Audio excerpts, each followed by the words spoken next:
Hello guys, how's it going? Today I am reviewing the Bruiser, which is a conversion of the Glendale into an arena vehicle. The Glendale costs a total of $200,000, but you can get it for a trade price of $150,000 if you complete enough arena events. When you go to upgrade it, you have to pay $1,528,550, which is really expensive, more than other conversions. This vehicle is not great, and one of the worst arena vehicles. Its handling is very bad, and it's a giant target. It offers boost, mines, spikes, and a jump ability like other arena vehicles. However, the spikes haven't really been able to kill me when I tried to run into them. The only real weapons on this are a scoop or ram and machine guns, and the machine guns, they're really bad. They are spaced out, and because they are very tall, it's hard to hit any kind of target you are aiming at.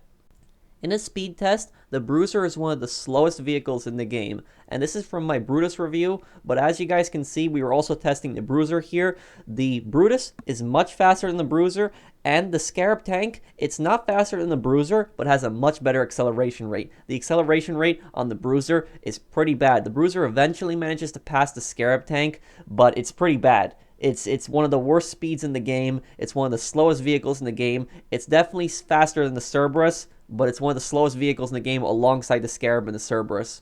Even though this vehicle is pretty terrible, one of the good things about it is the ram and the scoop. Now, I was testing both the ram and the scoop to see which one is better, because on certain vehicles the ram is better, on other vehicles the scoop is better. Now, if you just want to push vehicles out of the way pretty quickly, the ram will do that. The ram is also cheaper than the scoop. But if you want to make vehicles just go flying, shooting up in the air, the scoop is the better option. I've had no problem with either the ram or the scoop. They're both decent on this vehicle. The main guns on this thing are pretty terrible. Even though these machine guns are the same as in other vehicles, the reason that they're so bad here is because they're spaced out, making it harder to estimate exactly where your shots are going to go, and because they're on top of the hood, and the hood in this vehicle is much taller than other vehicles, so the shots are going to be going higher, so you have no chance of hitting lower targets. Look at how hard it is for me to hit this one headhunter vehicle. It shouldn't be that hard, but it's so hard here, and eventually I get shot out. The guns in this thing are absolutely terrible, and they're really bad in the arena. You're not going to be able to really kill anybody with it unless it's a really tall vehicle.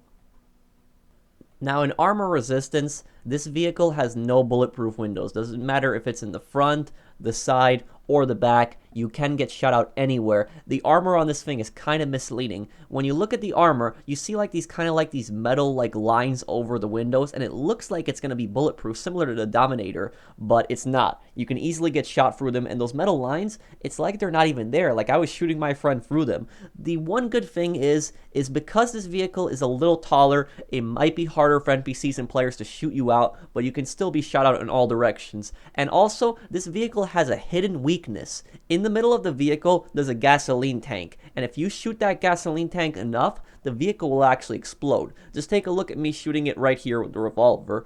So you don't really have to worry about somebody blowing that up, but eventually, if somebody just keeps shooting it and shooting it, it will explode. So it does have a weakness there. And in explosive resistance, it only takes 2 RPGs, nothing special here, similar to most other arena vehicles. And lastly, how does this vehicle handle in the arena? It handles terribly. This is one of the worst vehicles to use in the arena. The only other vehicle I would say is worse than this is the Cerberus, because that's a much bigger target.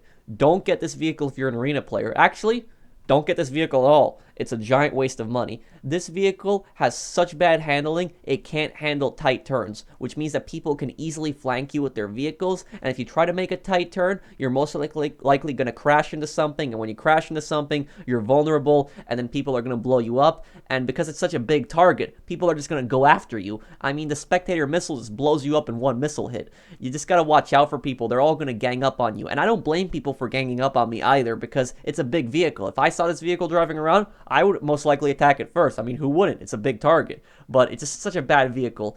Don't bother with it.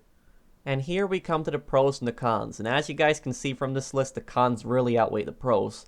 Let's start with the pros. It's really good at ramming. I'm not going to deny that. If you want to smash vehicles out of the way, both the scoop and the ram will do a good job at it. You can push people out of the way with this in the arena, but you can't really crush them like you can with the monster truck, like a Sasquatch monster truck, and it can carry 4 people. You know, I didn't really show this in the video, but it can carry 4 people. That's unique. Not a lot of arena vehicles can carry 4 people. Most other vehicles are 2, and you can use drive-by guns, so you're not forced to use those terrible machine guns if you want. You can use drive-by weapons. Now, the cons are Very expensive like all other arena vehicles. This is not going to change. This is the last vehicle I'm reviewing for the Arena Wars DLC, and all of them have been extremely expensive, and it has no bulletproof windows. Similar to most other arena vehicles, no bulletproof windows, but it doesn't have any extra protection. At least some other arena vehicles, they had some extra protection. This has nothing. It cannot be used in heists, just like all other arena vehicles, and the machine guns are so terrible on this. Even though they're the same machine guns as other vehicles, the machine guns here, they're spaced out, and they're really tall in the hood, which makes it almost impossible to hit lower targets.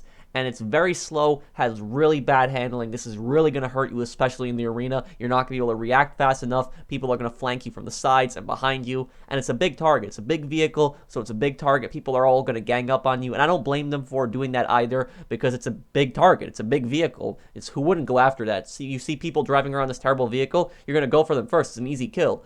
And the last con, very bad in the arena, like I said. You're going to have no chance in the arena. I mean, it would probably most likely be pure luck that you're going to win in the arena with this vehicle. So I hope that you guys have enjoyed this review. If you did, drop a like. I'm going to be making a video ranking the arena vehicles from worst to best. I'm going to have that up as soon as I can. I hope that you guys enjoyed these reviews I made on the arena vehicles. If Rockstar releases more vehicles in the future, I'll do reviews on them. If you guys enjoyed this review, drop a like. If you're new to my channel and enjoy my content, then subscribe. And I'll see you guys in the next one. Take care, everyone.